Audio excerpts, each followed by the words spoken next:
Hello, everyone, and welcome back to another weekly Poker Showdown brought to you by Party Poker. I am your host, Jamie Staples, and this week we have a great guest, Monika Zukowicz. You've probably seen her on Twitch on the Party Poker TV channel or on her Hey Monia channel, but she is a poker player, poker pro for about 3 years or so. Really infectious, just great streaming personality, so I think you're really going to enjoy listening to her journey and what it's been like to get into poker. I want to start off the episode today with an apology, actually. So yesterday I recorded my interview with Monika, had a great conversation, and then I took on a task that I've been wanting to do, which is change my office. You may notice it's in a slightly different place than previously. So I switched my bedroom with my office to have a slightly bigger office. Shout out to my fiance for signing off on that decision. So I decided, and I moved everything over to the office, but with pretty much everything in life, I greatly underestimated the amount of effort that is needed to take on such a task. So, 2-hour job turned into more like a 7 or an 8-hour job. There's been a sleep in between. And so that's why the shots change in the middle and the podcast is a day late. So apologies on that, but I think it's okay, and I think it'll be better for the long run. So without further ado, let's get into some of the online poker news. Getting into the online poker news, we're going to talk about first the Party Poker Million. And this is a kind of tough story. This is an interesting story because this week there was 4,455 total entrants, with the prize pool being a guarantee of $1 million. So still some overlay this week for players. 600 players made it in the money. And no deal was made, despite the difference between first and second place being almost $50,000. So runner-up was up again for $107,000, and the winner was M. Staples Donk for $153,000. My brother is Matt Staples. I'm pretty sure the screen name is in reference to him. So yeah, M. Staples Donk won the Party Poker Million for $153K. My brother took it in good spirits, though. He tweeted out this week, basically congratulations, and it's a good needle in the face of his eternal downswing. Someone also sent a photo of M. Staples Donk and then another player with the name of Gamey Staples on the same table. So there's that. So good luck, everyone out there. Congratulations, M. Staples Donk, on winning the million. Sorry, Matt. Let's move on to the Sunday big game at Party Poker. 5,200 buy-in, a guarantee of $300K, and it got 82 entrants, so it smashed that prize pool, $410,000, 12 people in the money. So a field of 82 entries in the big game, and the winner ended up being Happy Harry 66 for $108,000. BTCH by trade, someone we've seen quite a lot recently near the top of these leaderboards with a runner-up finish of $75,000. So pretty good final there. Heading over now, Picasso 16 won almost $550,000 on natural eights, 225K tournaments that they ran on Sunday. So that's a really good score there.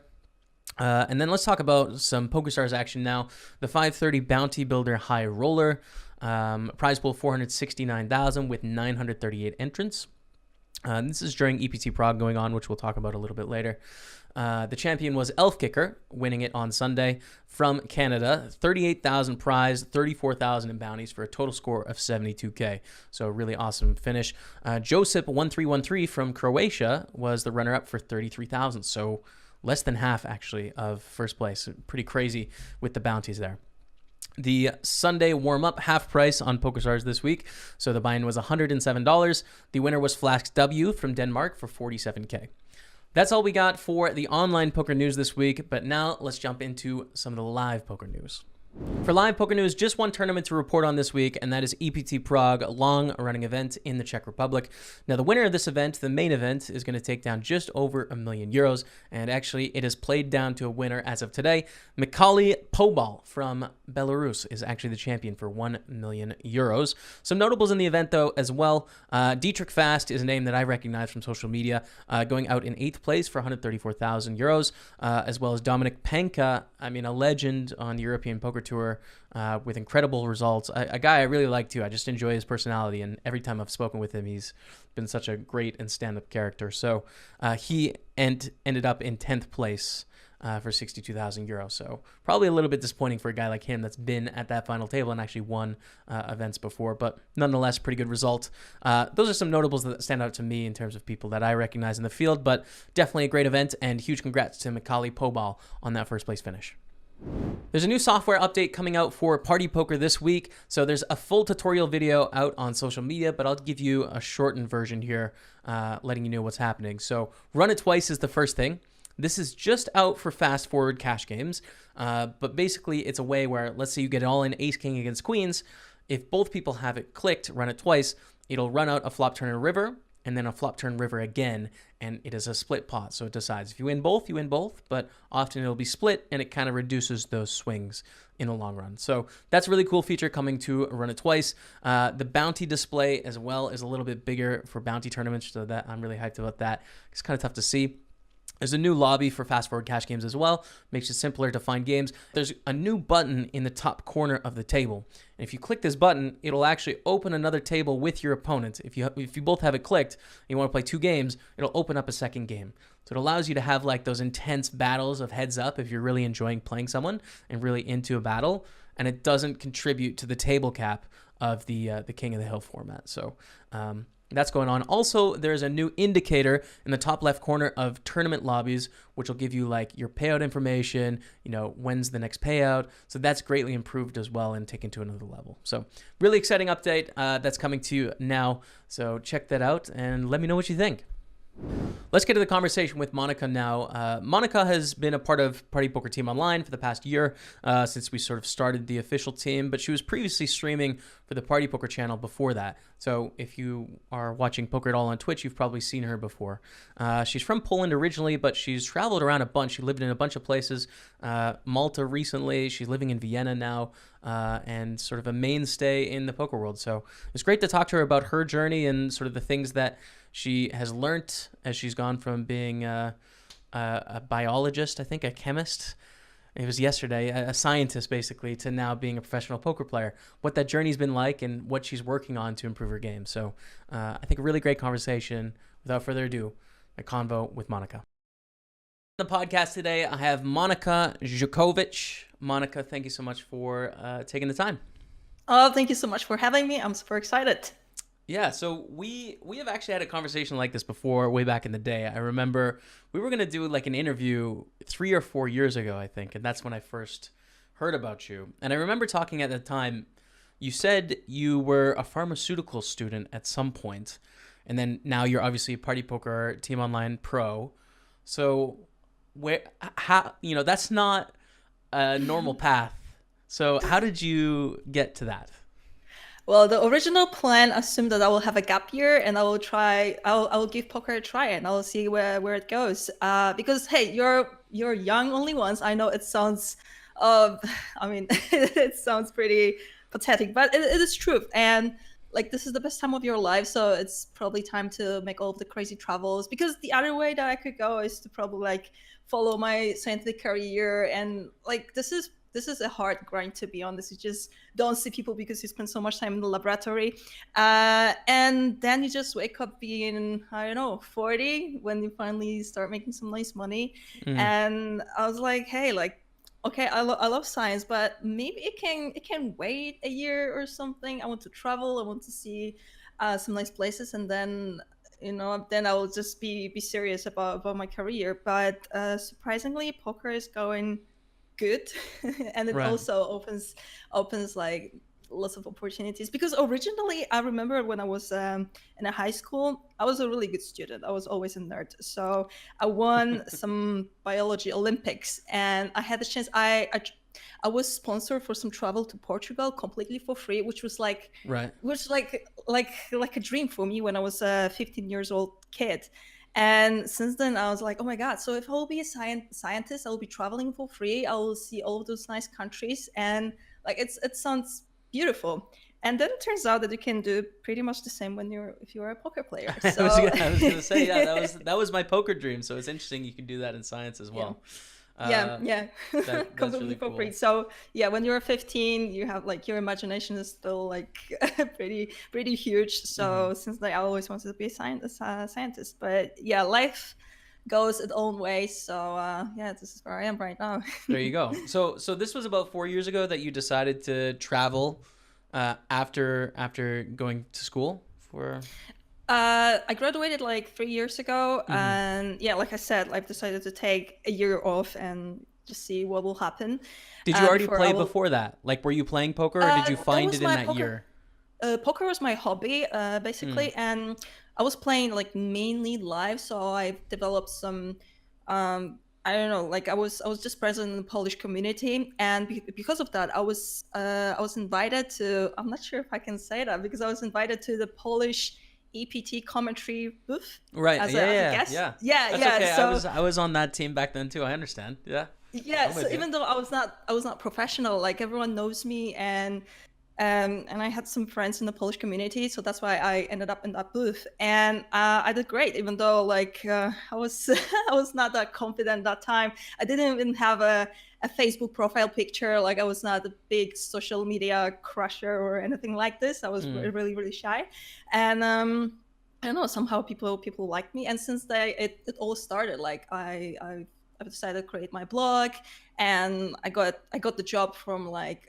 Polish poker website, so I was creating podcasts and so on and so on, and this is how it started. So after like it, and still like at that time I was still a pharmaceutical student, so it's like I don't know, poker community actually liked me, and this is why it worked, and Yeah. today I'm here.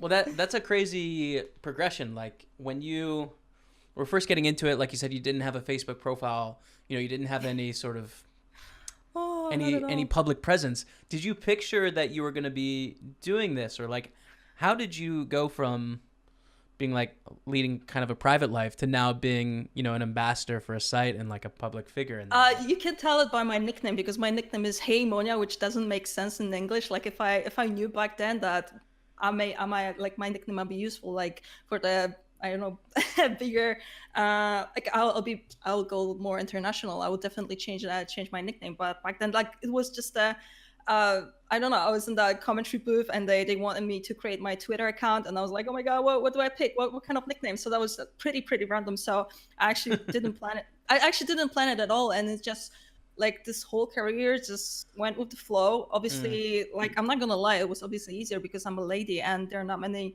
women in poker. So like I don't want to lie anyone that I'm like I don't know one of the kind or so, and so on. It was definitely easier, but then again, like there were so many ladies like who were also like doing the same as I did. Like they were also playing poker. They were also like invited to that booth, but like I'm Mm. I'm the only one who's I don't know who actually took a chance and I tried something more. Yeah.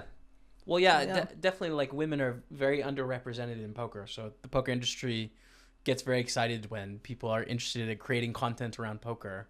You know, because I, for my stats, anyways, is about 2% of my audience are women, which 2%. yeah, 2%. Yeah, of my YouTube videos, anyways. That's what it is. So it's not a lot at all. Mm-mm. Mm-mm. You know, but at the same time, like no matter what gender you are, there's a lot of work that comes along with streaming or with doing Yeah. commentary and stuff like that. So, Yeah. you know, the doors are open for people out there. If there's more Yeah, women true. getting into it, you know, it's Sometimes I face the comments that oh it was so much easier for you because you're a lady. Yeah, this is true, but like I said, like there were so many other ladies who had exactly the same who were at exactly the same spot as I was, or maybe mm, they were at even better spot because I never wanted to have a poker boyfriend. So and those old ladies like was actually like having those poker boyfriends, so it's probably like mm, easier for them to get to know the game better and like have that coach just around them. So um yeah, like there's always like the work that you need to put in because well yeah, like at the end of the day you are facing the same variance, you're facing the same struggles like bankroll management and so on. It doesn't really matter like what's your gender. yes, So no, I agree. yeah. And on the content side too, like you may get noticed quicker if you're female, but it's like the barriers of being good at what you do are the same no matter what gender you are. You know, Yeah. like you can't just suck at doing commentary and just get hired because you're a woman. It doesn't work like that. Like you have to be good whether you're a guy or a girl. You know, whatever gender you are. So yeah, Yeah, I and also agree. poker I'm with poker you. players are not stupid. Like if some random girl would be invited to do some commentary and she would have no idea what she's talking about. Like It poker wouldn't players work. don't like to be lied to, Yeah. and Mm-hmm. and that's it. This is that simple. Like there are obviously some recreational players who might be thinking that oh I'm spending my time better by watching a lady because like she looks nice and she looks good, but like the community is not like it's not only made by recreational players. So Yes. Yeah. Exactly. that's the point. That's such a 2005 like marketing tactic as well, Like when I think of old school poker ads, I'm thinking like, like Caribbean and then a Bentley or something like that and girls in bikinis. I'm just like, it's so cliche, Like we've moved to a different era, I feel like. And it's just not what's interesting anymore. So I didn't plan on talking about this a bunch, but I'm curious now. Do you feel any pressure, because you're right that, poker players aren't stupid. You have to be good at poker to do what you do. So do you feel pressure to like prove that and prove yourself to the poker world because of that perception? I feel like I'm putting on myself like some extra pressure, I would even say. And some friends of mine are telling me that I'm like too hard on myself. But then again, like I don't want to be, because I'm not gonna be like pretty all the time. Like at some point I'll get old and so on. And I just want to like build my career not only on, I don't know, the way I look or on the, I don't know, on the way, I don't know, on my jokes or something like this. So I'm always trying to like put that extra effort. And oh my god, I wanted to say something, but I was lost in my funds. Oh, like I said at the beginning of my poker career, I never wanted to be like a girlfriend of some well-known poker player, because I wanted to always be the person who achieved something, and not to be a person who is like, oh, like this is the girlfriend of, I don't know, Phil Ivey, or that's why she's so good. Like I don't know why. This is pretty stupid, because like, why not? But I've felt that I was always like this. Yeah, no, I've felt that in my own way too, though. Obviously not about being a woman in poker, but for me, like when I first got signed as a poker ambassador, I was like kind of one of the first signings that wasn't an elite poker player. Like before me, everyone that got signed was really good at poker, and they signed me, and I was like decent at poker, like I was making money. Yeah. But I was kind of the figurehead for a changing direction in terms of how sponsorship worked. So I always had, for a couple of years, I had a chip on my shoulder when I had, guys calling me out for like, why are they signing this, fish or whatever. Oh, I got that a lot as well. Yeah. Because this is so specific, because it used to be like this, like you had to win, I don't know, WSOP main event or some major tournament to be signed by. That's what it was, yeah. To get the sponsorship. Yeah. And nowadays, like everything has changed. Like you can be an Instagrammer. Like there's so many Instagrammers that were actually signed up by some poker clients. So it's a totally different story right now. But it also makes sense, because like just if you have your business and you want to sell your product, you just want to like be in a partnership with people who got the reach for, like, who got some audience, right? So it's a totally different totally world. Makes sense. But this is what people don't understand. Like this is still a business. Like when you sign up with some I don't know, poker figure, I don't know, or Instagrammer or anyone, it's just a matter of like who got like people behind them. So it's a totally different story. But yeah, like just to finish my point on like the similarity of feeling, because I'm not saying like poor me, like I can handle it, like it was okay. I got paid for what I did and it was fine, right? But I felt similar pressure in my own life of like, I need to prove my worth of being here, even though I knew it was silly, but like I had that feeling. So for me, when I went through my prop bet with Bill Perkins with my brother Matt, that was just like, wow, I actually did something really crazy here. And that was like a moment for me where it's like, okay, I've kind of earned this notoriety.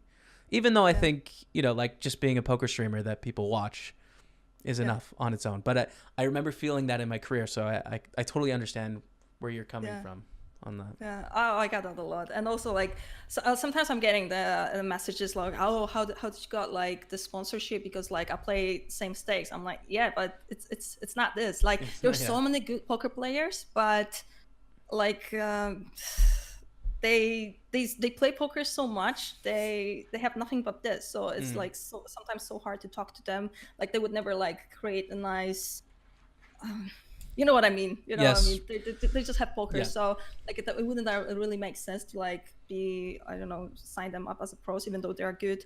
It's just, it's not the reason, like, yeah, well, it's a tough thing because I think it was like being signed was validation of your success 10 years ago. It was like a stamp on your career, and the very best players all got signed. So I understand coming from that era, like it's really a difficult transition.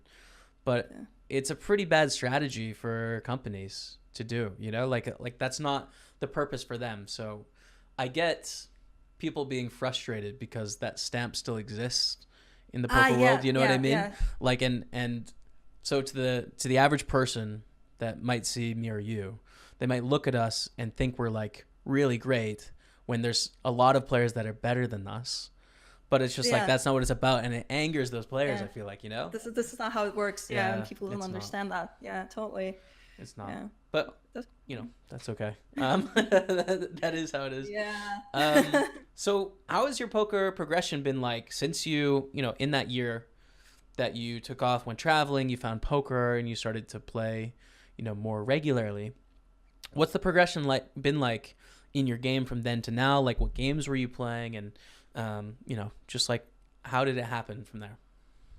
So I was pretty lucky because like at the beginning of my poker career, I was also like signed up like I got the sponsorship from the other poker client, and at that time I also happened to have a poker boyfriend for the very first time in my life. Right. And I'm not gonna lie, that actually accelerated my progression and everything, and yeah, that was pretty huge. And I'm not gonna lie, this year was pretty tough, like especially after Vegas. Like before Vegas I was still cruising, everything was still fine. Right. And I don't know, Vegas is such a weird place. Like, it is a weird place. Every single person has this love-hate relationship with Las Vegas. Yeah. So do I. So I still put the blame on everything that happened this year on that trip to Las Vegas. And yeah, I mean, I'm still so fresh. Like I'm playing poker professionally for like 3 years, while every single person that I'm talking to, it's been like in the poker environment for like 10 years at least. And so I really got a feeling that, oh my God, I'm so late with all of that. But and like every single time that I can hear all of those comments that, oh, poker was so different 10 years ago, I feel so stupid that I was not playing poker at that time. But but that's true of everyone since poker was created. Like, it was so much easier 10 years ago back until the first time a card was dealt, you know? Yeah, like, but it's like you can hear that every single year. And I remember 3 years ago when I was considering like having that gap year or not, like I still was hanging out only with the Polish poker players. And everyone was like, oh, there's no money in poker, like doesn't really make sense, like you should play a spin and goes maybe, and that's the only game that you can play. And I don't know, it was really tough because like every poker player from Poland was so pessimistic about like starting the poker career right now. And then like I still decided to give it a go, give it a try. I moved to Malta, and then I like met so many people, so many poker players from different countries who had totally different approach, totally different attitude. And like no one was saying these words that, oh, poker is dead and so on. No, everyone was like, oh, everyone is so bad, Monika. There's still so much money in poker. And since you change your perception on that case, like if you believe that everyone is better than you, like, yeah, you will play this way, and actually like you're just destined to lose. But since you start just trying to find, I don't know, they're more of their bluffs than the value hands. Like it sounds so basic, but this is true. Like once you start trying to find their bluffs instead of their value hands, like it is a game changer. And that was the biggest lesson I've ever made at the beginning of my poker career. Yeah. That's because it's really interesting. I was so tight because I was like, oh my God, they have aces, they have straight, oh no. And then like the first lesson was like, hey, but what are their bluffs? Like, do they actually never bluff? And I'm like, hey, actually this is point. And since that, like that was a game changer for me. So yeah. Assuming that like actually people are not that good, and that actually they have more bluffs than they actually, Perception is really interesting, I think, in poker, because it in a way, it feels sometimes like you're fighting a battle against yourself and your own biases and who you are as a human in these poker hands, and like trying to be as unbiased and scientific as you can while fighting, the animal brain inside, right? At least that's how I feel about it sometimes. So, I think that's a really interesting thing to pick up on, like how we feel in those spots. And poker, I find, is a really pessimistic community at times. Like, it's really kind of downer is the way. That's kind of the status quo. But it also works like this in life if you surround yourself with people who are like, oh, it doesn't really make sense to try this or that. It's just you'll just become like this. Like you just become one of those persons. So Yeah. you need to be careful. You need to be careful with whom are you surrounding yourself with. But it's always like it's not that easy then again, because like most of That the was time my those next are like question. Like, how do you find people to surround yourself with that are uh positive and constructive for you? oh I'm a pretty open person. Um, and since I'm traveling so much, like I just meet so many people. Like this is the problem with the lifestyle that I have, because like I travel so much. So yeah, you have lots of friends, but then again, like those are different kind of friendships, relationships. But also then again, like I feel like it's also a matter of like being an adult, because when you were younger, it was so much easier to make like real friends than Yes. than it is right now once you're an adult. And recently I was talking about that with my friend, because like we moved to Vienna, so like everything is so new, but also like you need to like find your group of people, and once you're like adult, like it's actually not that easy. But then No. again, like some of my non-poker friends are also having the same issues, so Yeah. yeah, so it's It's not I probably feel like not it's like still doable, but at yeah, it least for is. me, like you just have different priorities that take place. So you don't prioritize like going out and then Yeah. partying and making friends or like doing activities, because you have like work and life things that you keep on top of. I don't know. That's what it feels like for me. It's just Yeah. I'm with you though. I Yeah, agree. but you also travel a lot, so you have probably like lots of those friends that you can talk to. I don't know, on Skype, on Discord, Mm, but then like you also need like some real human in your life to go out sometimes with. mm. So like I'm the same. Like I have so many like contacts on my Skype, on my Discord, but like then we got the Friday night, and okay, what now? So Yeah. it is always tricky. So yeah, it's a pretty interesting point, like that is associated with this kind of traveling lifestyle. So Yeah, let's talk yeah, about travel a little bit. So you hit on Vegas, and we just brushed over it. I agree yeah. with you that Vegas is a wild place, and like it has the best of times and the worst of times all in one place. So what was the summer like in Las Vegas? Uh, oh, I had like too much ego. Today I can say it is too much ego. Like I was like, because I did so good the previous year, and I was like, okay, here I am again. It's me. But I guess it's What's nice to up? meet you. Monica's back. Monica's back. Like, watch out. So I was pretty confident about uh, my summer in Vegas. So I've decided to not sell much action, because why would I? But still, like if you want to play those big buy-ins, like what kind of bankroll do you need to have? Like obviously like a huge one. Mm. So if you don't have one, you need to sell action, right? This is how it works.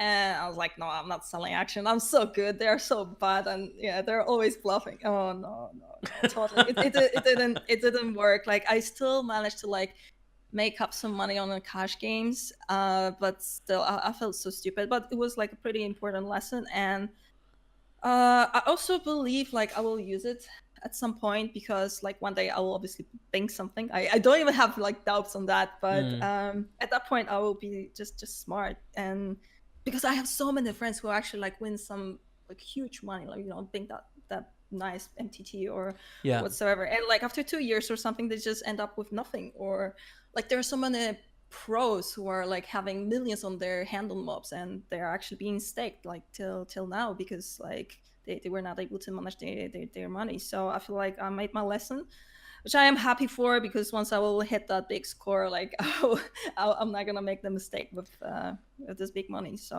at least this is the one good thing. I'm trying to find positives on that story. But other than that, like I had a nice time. I met lots of people, and it was not wasted time, for sure not. And even though like I've lost some money, I feel like it will be returned at some point. Yeah. I mean, experience. That's always how I look at like the losses. Sorry. Yeah.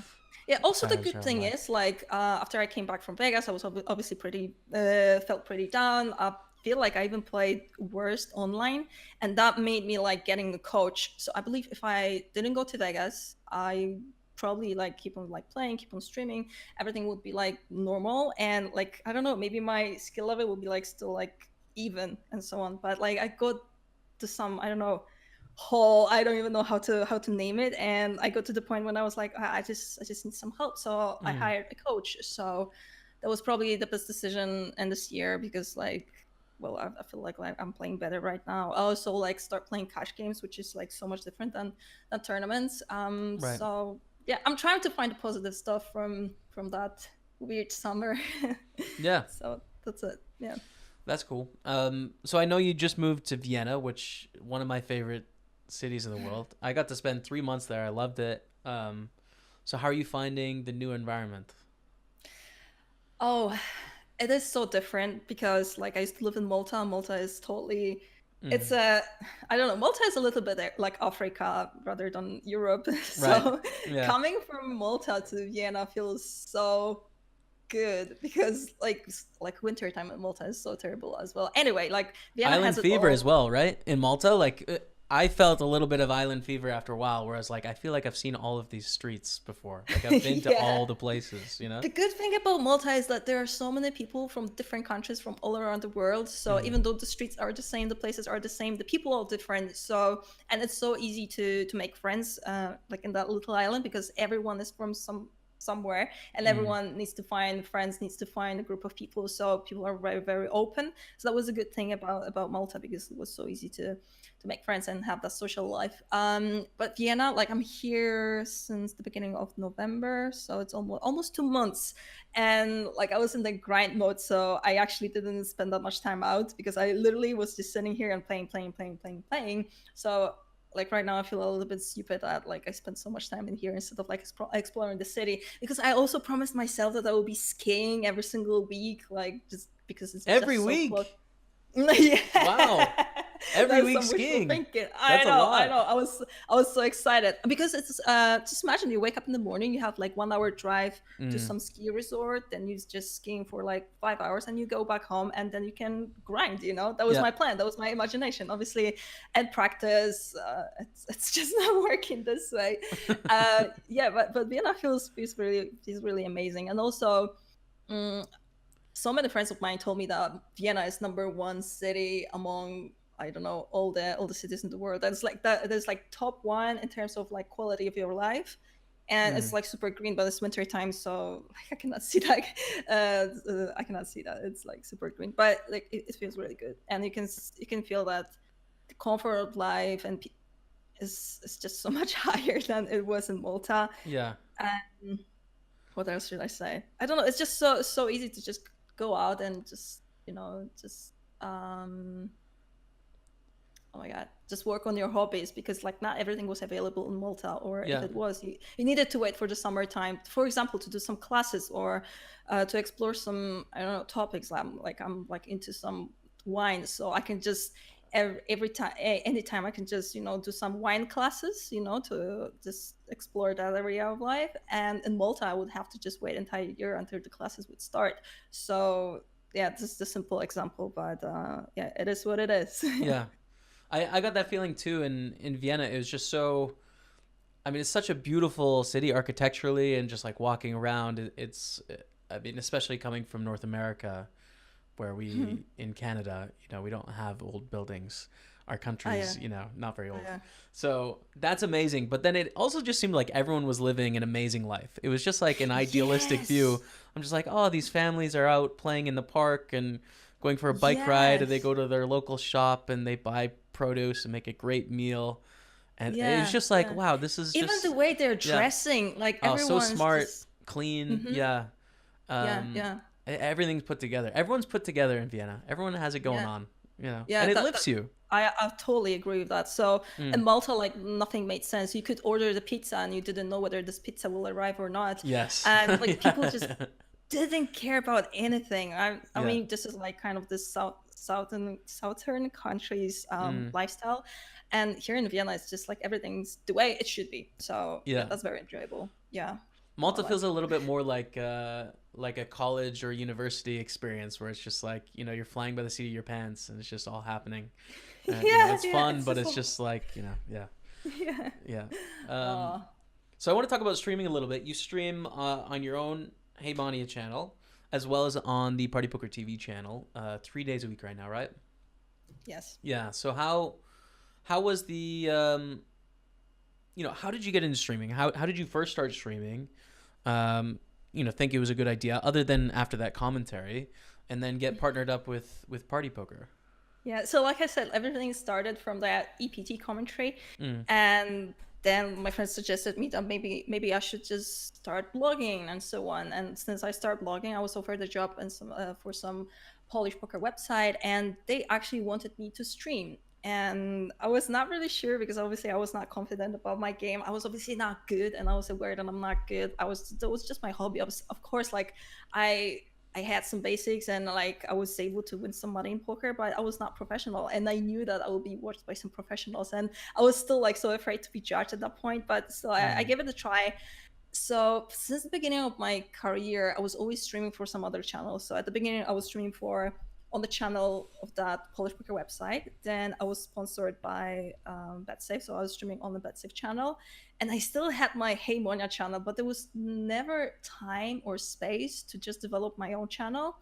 Then I signed up with Party Poker, so I was streaming on Party Poker TV for a year, and that's it. So I was also traveling. So when you travel, like it's so hard to just be there because like you don't want to stream using the hotel internet because most of the time Yeah. it's very poor and your stream is lagging, people don't want to watch it. So like either you're traveling or you're streaming, and like at that point I was still like enjoying my traveling lifestyle. It was super exciting, so I was always like just doing my job for those sponsors, and that's it. And since this year, since I was signed up by Party Poker, like officially I'm a Party Poker Team Pro online, I didn't want it to just be this one black sheep in the team who's just oh my god, streaming 2 times a week. Okay, of course right now I don't stream that often, but it's just because like I'm just spending so much time on work on my game.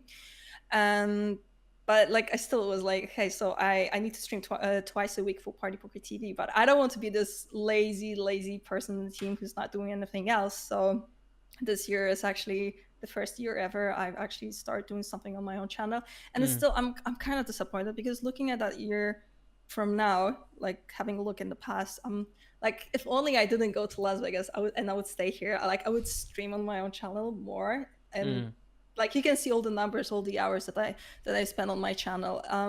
Like I should have probably took totally different strategy. And also we are a team online, not team live. So this is my place. Y- This is what I'm supposed to be promoting. This is where I'm supposed to be spending my time. So It's so I human though. It like my so I was with Stars for 4 years before Party Poker.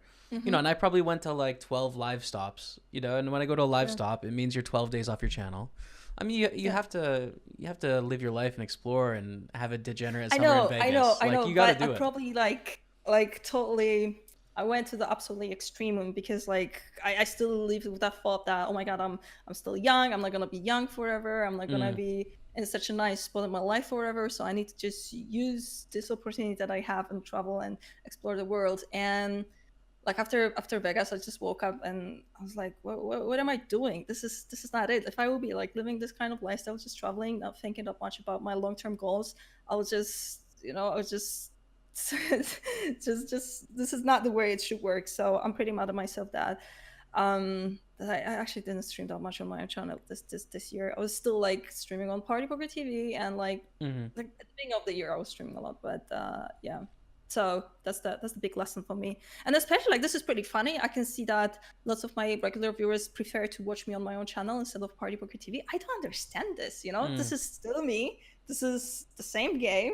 This is just a different channel. How they prefer to watch me on my own channel instead of Party Poker TV, because I have like the numbers are so different. I totally don't get it. So that's still riddle for me. I don't- like Yeah, I feel different when I stream on like we streamed on Party Poker Channel the other day. We did yeah. the final table of Millions Online, and to me, streaming on channels like that feel different because like you're officially speaking for a brand. So like I Um, don't know. I just feel like I need to make sure that I put the best foot forward for them. Whereas when it's on my own channel, I'm doing everything for me. mhm, Like how I mhm. feel. It just feels less formal. I don't know. So you think your viewers might think that you're not you and you're more authentic when you're streaming on your own channel, and that is the difference. Yeah, because I think Twitch is it's so like informal and unprofessional in a way. It's Mhm, like built mhm, on just normal people streaming at mhm. home, Yeah, build these yeah. massive channels. So you I mean you lose a little bit of that when you have a brand channel, you know. It can still have great content, and it should have better content than individual creators, I think. But Yeah. it's a different feel, and I think viewers, they look into it, Yeah. I think, Yeah. you know. Yeah. I feel so mad at myself, like even thinking about all of these years, because since I started streaming, I was always streaming for some brand instead of for myself. So like right now I'm sitting here and thinking, oh, where I would be if I actually stream on my own channel. Like this is the first year when I actually like put some focus on Do you my own feel place on pressure Twitch. from a creator point of view, you know, Yeah. being an ambassador? Like, does the pressure of having to create and having to represent and worrying about, like, am I, you know, is my contact track going to continue? Are people still going to watch me? Like, do you think about that sort of stuff? Once again, I don't think I understand the question. It just Or I was like, listening to my I phone. mean, I'm really just trying to pinpoint like the differences between, you know, just playing poker for a living, but then also like streaming for a living. Do you feel the pressure of streaming as opposed to just playing in terms of like your job security into the future, or your audience is expecting you? Like, do you feel that? How do you manage to deal with that, or whatever? But this is a pretty tricky question, because I can see the difference when I'm playing poker without the stream and when I'm playing poker on a stream. And yeah, and because of that, yeah, I feel like this is some fight that I have like inside me. Like, okay, I want to be a streamer because like like my audience, I enjoy my time when I'm streaming. This is cool. But then again, like maybe I could be in a different point if I like never stream and I was just totally like focusing on the game. But is there a pressure? For sure, there is a pressure. Like right now, I've totally changed the strategy, and I'm playing cash games in the morning, and then I'm playing streaming at the evenings. So I'm trying to find a compromise between mm, those two Yeah. professions. And like this is also funny because some of the poker players would also say that a poker streamer is actually not a poker player. It's a total, like I had a friends like this, and like so many regulars don't have a respect for Twitch streamers, I would say. And I kind of get it, but I don't know why people are like this. Like why people are like just ready to judge everyone else who's like doing something different. But I still feel like if you're streaming poker, like you're still trying to do your best because you want to make the final table. You want to play your best. You want to Yeah. show your viewers that that you can make it, that you can do it. Of course, you are not able to play like how many tables you are playing when you stream. I play anywhere from like 4 to 9. 9 is extreme, but Yeah, would you play more if you didn't stream? yeah, yeah, for sure. Yeah, definitely. So this is always the argument from the regular players, like, oh, how are you able to like, I don't know, make your sample like during your session, like you're playing just I don't know 6 tables, like what is that? Like, are you actually a poker player? So many comments like this. So, um, like I don't know, it's a tricky thing. Yeah, I mean that is the eternal struggle of a streamer, I think. Yeah. And one of the hardest parts about creating content is there is a sacrifice. Like anything in life, like you're sacrificing time. So any time that we're not using as professional poker players to either study getting better at poker, or play poker, or rest so that we're better prepared to play the next day is a waste of time from a poker perspective. So like no matter what that is, it's just like it's a mistake, and creating content and streaming takes so much time. So it's like Yeah, it does. You know? It does. At some point in the summertime, I was streaming like 6 days a week, and then you just want to like make some highlights from the stream. Then you want to take care of your Instagram. Then you want to take care of this and that, and there's not much time left to actually like study the game and so on. So yeah, yeah, that's this it. is a Yeah, struggle. it's trying to figure out, and I've had conversations with our whole team, and I think I'm safe in saying that like all 12 of us struggle to strike that balance, and the balance fluctuates at times, in terms of where you put That's your why I'm like, focus. even right now, I'm so mad at myself that like I don't stream as often as I should, because like it would be perfect to stream like 5 days a week. But like I'm trying to not get lost, because like I can like be in the like a Twitch grind and stream every single day. But like long term, I might just start playing worse, or like I will be missing I don't know, like you need to like update your knowledge as well. So, and Yes. also like Yeah. you want to have some vacation sometimes. Like it's so hard to Mm. balance all of that. And I feel like that was also the point. Like because when I came back from Las Vegas, I was like, oh my god, I didn't stream for a month. Like Party Poker will kill me because like that's supposed to be my job. I'm supposed to be a streamer, and I'm not doing that. So I'll be streaming right now 6 times a week. So obviously, like after a month or some time like this, like it'll obviously turns out not to be a perfect strategy. So like we're still learning. I'm I still think like learning. I think long-term relationships are so much better in poker. Like I think there's a way to, there's two ways of building a relationship. There's the short-term transactional where it's just like you're gonna do this and I'm gonna get this out of it, and then that's it, and then you measure to see if it makes money, and then you decide to do it again or not. Yeah. I don't think it's a great approach. I think like trying to foster and create a good relationship with a human being will bring the best out of them, And I also don't think you should beat yourself up for like feeling like you're out of balance. I think we all This is do, my Monika. hobby. I This is think we my do. hobby. Like I don't know how to get rid of that. I probably mental because I always like I love to feel guilty and I love to like put some pressure on myself. Yeah. I don't know. Do you think putting pressure on yourself has led to your ability to succeed, in high school when you had great grades, or when you went to school post-secondary, or your success in poker? Like, does that pressure spur you on, or do you feel like it holds you back? I feel like I wouldn't be where I am right now if I put pressure on myself, and so that could be in there. So like we can be guessing like what it could be like if I didn't put the pressure on myself. Like this is so sick because then again I know so many poker players who are just, I don't know, just living their lives. They're just traveling. They happen to win some, then they're just going to another stop. There's not Yeah. much pressure in the lifestyle. They just go with the flow, and I don't know. And I'm always like having that pressure in my backpack, which is like I don't know. Sometimes it feels stupid, but I don't know how to just let go. So yeah. Yeah. No, I don't know. I I could absolutely be hear in what a you're totally saying. different place if I didn't have it. So it's probably like obviously it's the best to have that in moderation, but I don't know. Yeah. Um, let's project into the future a little bit, which is one of my favorite conversations to have in poker. So I want to talk about just the poker industry as a whole. I think we're okay right now. Like we're fine, but it's not the moneymaker era.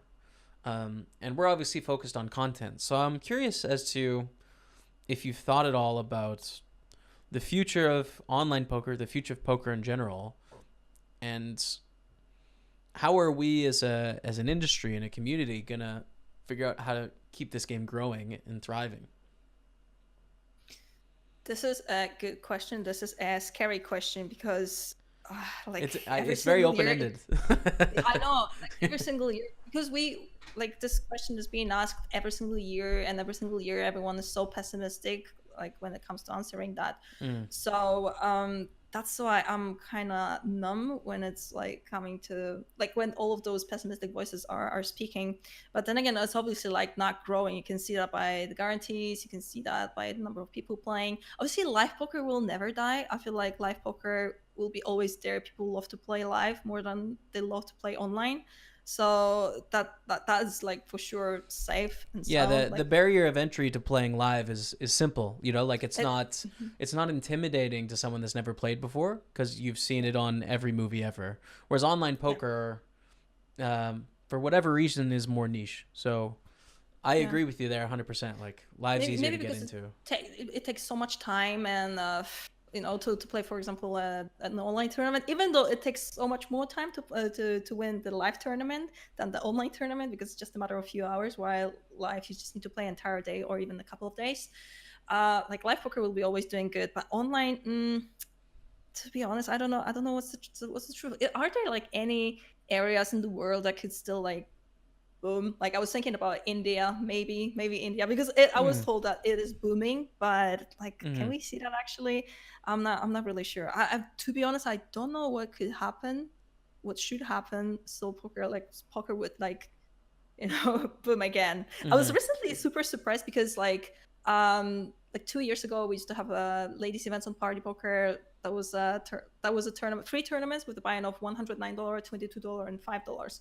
And they had some players, but after some times they were just cancelled because there were not many ladies playing them. But recently, there's once a week ladies event, ladies free roll on Party Poker, and there were 400 ladies playing that free roll. I was like, Wow. is that the real number? There are 400 ladies playing online. I couldn't believe it.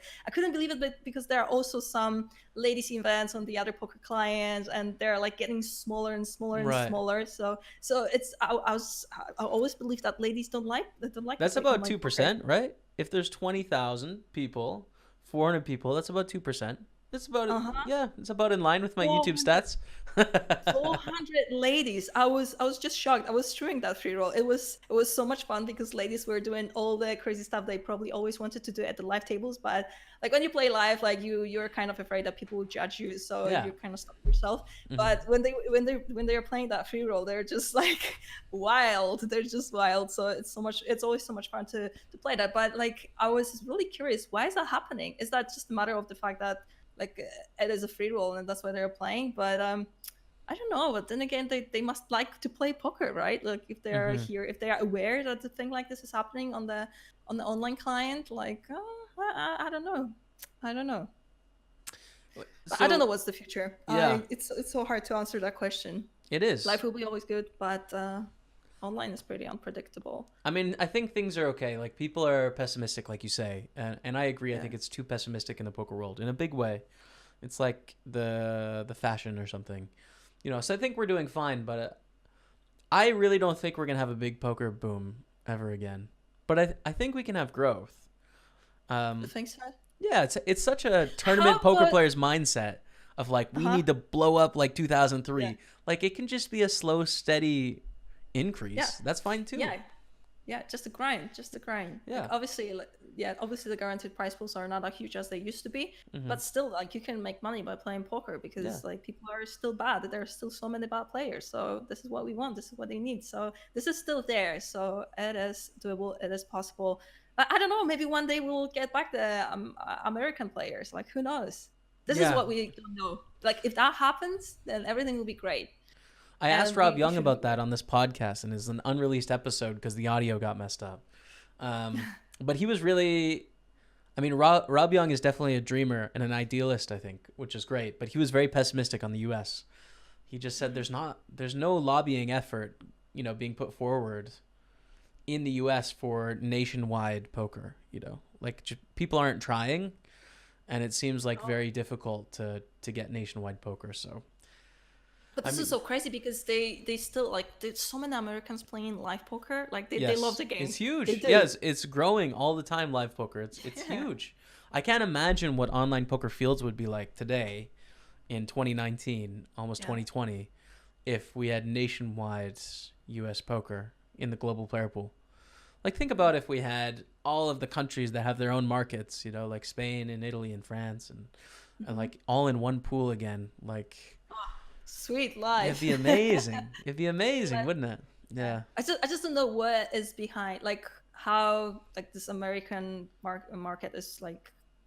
I just don't know how the law is working like behind that. Oh my god, I cannot put my words in one sentence. I'm sorry. That's I'm that's just okay. wondering, like, because obviously, like, players are there. They love the game. They obviously would love to play online as well. And there are still some Americans platform where they can play poker, obviously, and it's like doing fine. I'm just wondering why Rob Young was so pessimistic. Maybe he knows why, from the technical side, it's not possible Mm, to make poker legal again in America. Maybe that's why he's so pessimistic. Because like for us, it's so simple, right? Because yeah. there's so many live players that like to play poker. So why it wouldn't happen again? Why wouldn't they, Mm. try to get online market again? But maybe Rob Young knows that like law is so complicated, and Yeah, maybe well, that's why he's I pessimistic. like my very vague understanding is the people that have money who influence the politics don't benefit from it entering the country. Like, they think it's a threat to their business, so they're definitely not going to make any more money, and they have a chance of losing money in their eyes Uh-huh. if there's more competitors. So just like keep them out, like protect what they've got, and it's kind of sad. I don't know. I think it sucks. It is sad. Yeah. Yeah, I'm also pretty sad and pessimistic about low regulations in Poland, because it was also forbidden since 2009. Mm. And like everyone used to be so optimistic, like, oh yeah, we can do it. We can make some organization that will fight for our rights. But it's been 10 years, and nothing has changed. So I'm kind of pessimistic about that as well. So You know what there should be? yeah. There should be a lobbying group that represents, and I'm sure this is a thing, so I'm just going to show my ignorance of not understanding if this happens or not. A lobbying group that represents small groups of people. Because poker's a niche game, so there's not enough poker players around the world to be like, this is super important when governments are dealing with like nationwide issues that affect everyone. So it's hard to be heard in every country regarding poker. But imagine like a system that would represent 50 of these small niche groups, and that was their job. But maybe that's a thing already. I don't know. If it's not, someone should make that, please. Maybe someone is listening to the podcast. Some and politician. The only politician I know from poker is Tony G. So Tony G, can we make it happen, please? Heart and commitment to the game. He got birthday today. I just saw it on Instagram. Yes. He got birthday. So. Yeah. He was doing a water fast, I think, for like 10 days or something crazy. 7 days. Something like that. Have you ever met Tony G? No, never. Oh, maybe I've seen him in King's Casino a few years ago. Yeah, but that's it. Like, just, I saw him, so I know he's alive, and he's a real person. I should try and get him on this podcast, but I feel like that would be that'd be such an intense podcast. I don't know if I could sit in the ring with Tony G and just like stare him down. That would be definitely worth it. And then the like after the podcast, some of his crazy bluffs from Trident series. Oh man, that would be great. Yeah. Yeah, this guy definitely has so much to say. Yeah. Yeah. That would be a good one. Who knows? Yeah. So Monika, before I let you go, is there any parting words? What do you think is next? What's the trajectory? What are you working towards? What's going on in your life from here into the future? Oh, from here into the future. I like future questions. I still have somewhere in the back of my mind to maybe at some point actually make that PhD title happen. And I was even this is still somewhere in my mind, because this is poker. Like I know I will play poker probably forever, as long as I will be able to, but I'm not really sure whether I will be always professional. Life has so much to offer. Like, I'm meeting so many interesting people, and you don't have to be a poker player to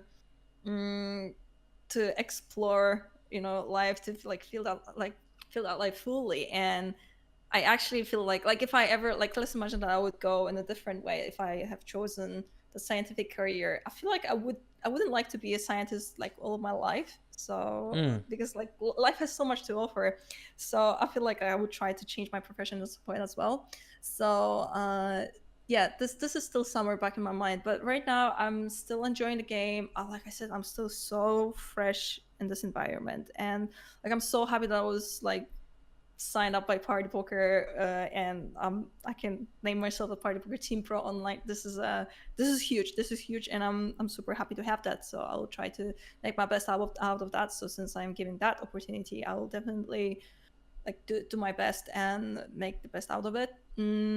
But at some point, I feel like I'll definitely try something else.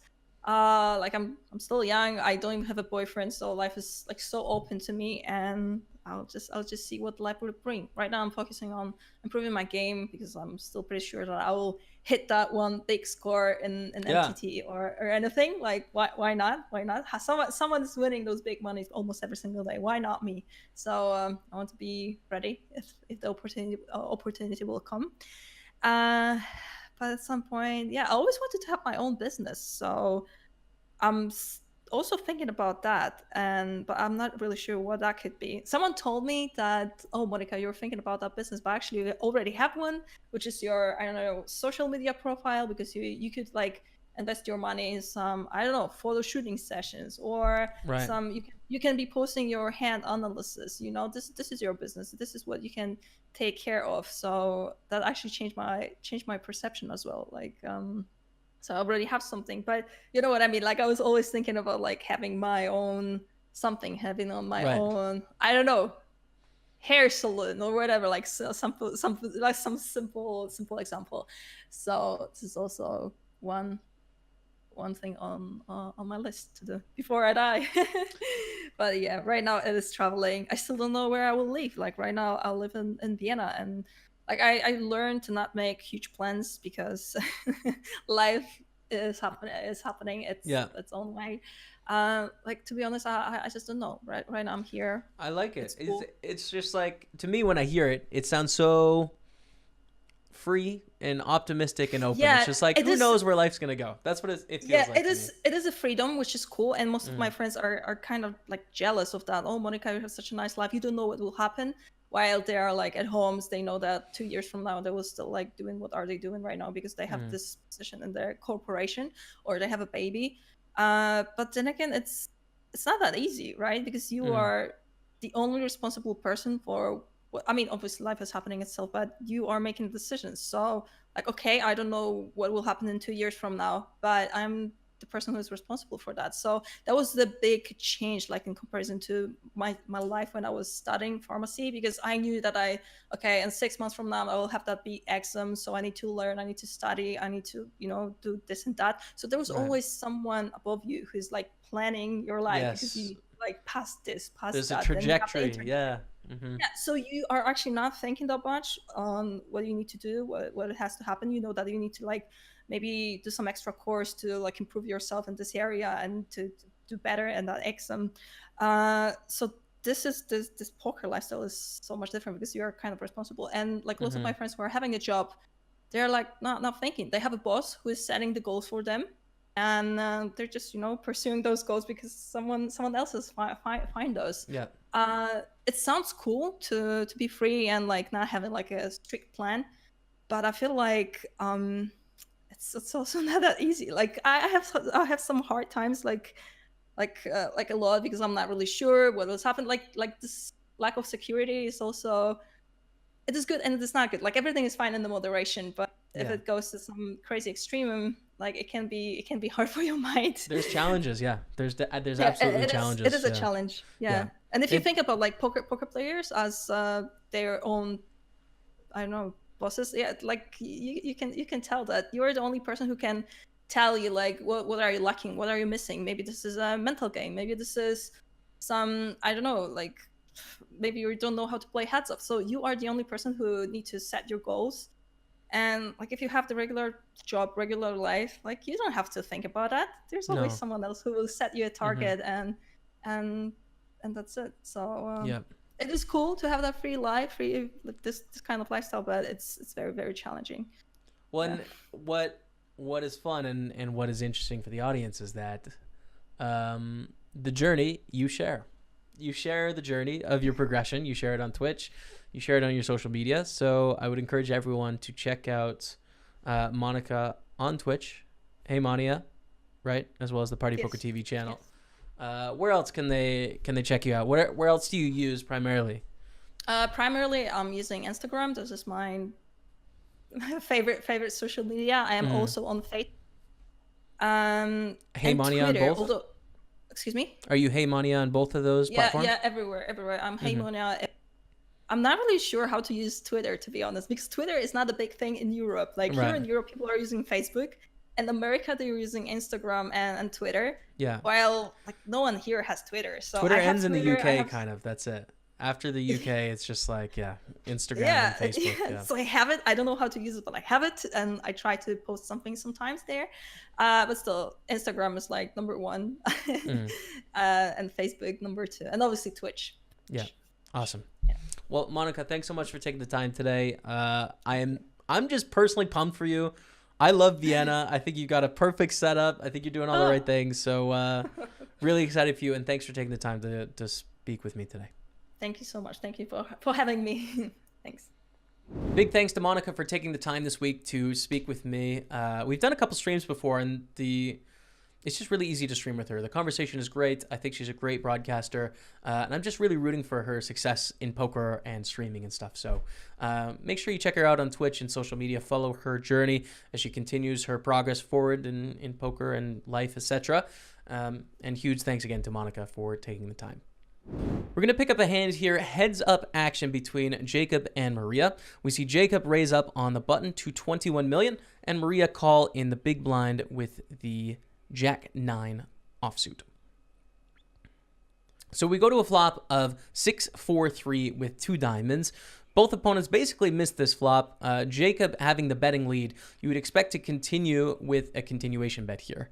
Definitely benefits from getting a lot of hands that might have chances to hit a hand or might have equity to fold. And King High is not maybe the best candidate to just check and try and see a free turn.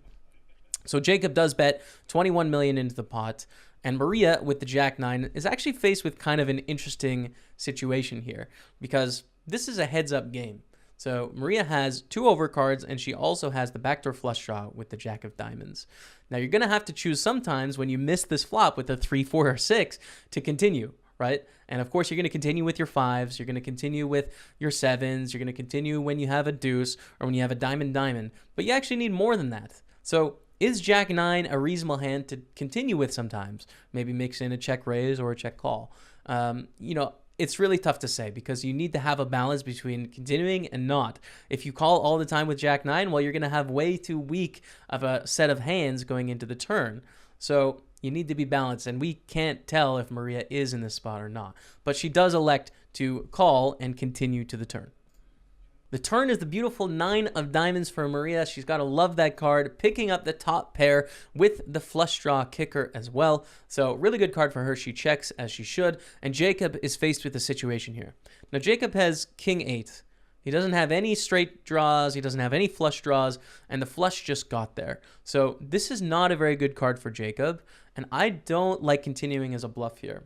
This is kind of the same thing in heads up where you shouldn't always give up in this situation. But on average with King 8, I think there's so many better combinations that you could choose to bluff with. Like if you had a 5, if you had a deuce, if you had a 7, if you had a diamond in your hand, if you had 2 overcards to the board as opposed to 1 overcard to the board. All of those I think are going to be better candidates than bluffing with the King 8. But it's important to note here, this is a heads-up match, so it's so important the reads you have on your opponents, the way that they're playing factors into these decisions in a massive way. So, this is me as an outsider saying there's some better bluff hands here, but if he has a read and he thinks that Maria's going to fold a lot of hands for X, Y, and Z reason, well, then he should just continue bluffing. So we do see a bet with the King 8. And for Maria, this is a very simple decision. She's turned the top pair. She also has the flush possible to come in with the Jack of Diamonds flush, as well as a blocker to it completing if they have the ace, king, or queen. So this is a good scenario. Maria should just call and continue to the river.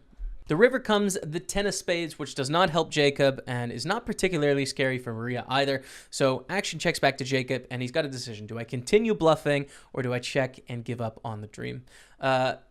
Now, again, I think this is probably a situation where I would shut down and check. It is true that Jacob doesn't block the sorts of draws that Maria can have. He doesn't have the 5 if Maria had like a pair and a straight draw. He doesn't have a diamond if Maria had like a high diamond that she decided to continue with on the turn, like the ace or the king of diamonds. So that's reasonable to try and get those hands to fold. But at the same time, Maria is capable of having a flush here. Maria is capable of having 2 pairs here, of having straights here. Like it's an uncapped range, right? So it's going to be very difficult to get Maria to fold, I think, on this river, which really does nothing to the board texture. So if I was Jacob, I would give up here, but I'm seeing both sets of hands. So easier said than done. And once again, it's really important how the match is playing out and the dynamics that are at play as to whether it's a good bluff or not. Jacob does elect to go for a big bet, a pot-sized bet here on the river. And now the action is on Maria for the last decision of this hand. Should she call or not with the Jack 9 here? The second pair and the Jack kicker. And the Jack of Diamonds is worth noting as well. So when we think about it back to the turn, it was a very clear decision. Her hand was super strong. On the river, it seems a little bit less strong, but can she get away from her hand? I don't think so in this spot. Jacob is capable of having 2 pairs. He's capable of having some straights and some flushes, right? At the same time, this is a heads-up match. it doesn't make very much sense to have a 10 because a 10 probably isn't going to bet the flop and the turn unless it's just a pure bluff. Like maybe a 10 of diamonds, which could value bet here on the river, but it's not a huge consideration. So Jacob is saying basically, I river to top pair or I have 2 pair better here. And that's a strong proclamation when you're playing heads up and ranges are very wide. So given the way that Maria's played this hand very slowly on the flop with just a call, an overcard hit, and another overcard hit, I think it's very feasible for Jacob to be bluffing, and Maria should call down and win the hand. She figures this out relatively quickly and does end up winning the hand with, I think, the great call and a hand that really worked out for her. I mean, that 9 on the turn really helped. I think we would have seen fireworks if it wasn't a 9 on the turn, but it's easy enough when you hit your hand and you allow your opponent to just bluff into you. So great call by Maria. Adventurous bluff by Jacob. I respect the hearts. I think it's a little crazy, but we don't know all the factors, so I can't say for sure whether it was the right move or not. And last of all, to close out the show, we need to do the Hero of the Week, where we pick a representative of someone watching this show, we put them in the Party Poker Million and say, hey, represent us proud, go out there, win the tournament, you're in for free, and good luck. So we're going to choose a winner, and last week we asked you to tweet out a Christmas photo having to do with poker for the holiday season. I have picked a runner-up. I went through the photos here. There's so many great photos. I just couldn't give it to one person. So the runner-up is going to get a $22 mini million ticket, $200K guaranteed. So you're going to play that one for us. And then the winner is going to get the $215 million ticket. So runner-up, we have a tweet from Tom's Dubavs, D-U-B-A-V-S, at ZVAIGZEEFRENKS. I don't know how to say it. Merry Christmas, everyone. It's a photo of a Christmas tree with playing cards in the tree. Huge respect for that, man. I mean, it's just clearly a card player. If you put some cards in your Christmas tree, I respect it. Good luck in the mini million, my friend. Thanks for entering the competition. But the winner of the $215 million ticket, 1 million guarantee, is Adam Parsons on Twitter, who at Limpy Adam, who tweeted out, a bunch of my friends have been getting together for several years for a yearly Christmas poker game. This pick was of me getting busted holding ace-ace to finish in second place. Hashtag JS Poker Hero. I love that. Friends, family coming together to play a bit of poker. I mean, you're tugging at my heartstrings, my friend. That's an easy winner for me. Congratulations on the ticket. Best of luck in the tournament. Do us proud, okay? Second place for you. I've already made it through to day 2 of the million, actually. So I'm going to be in there fighting, but I hope you get runner-up, okay? That's going to be it for the show this week, everyone.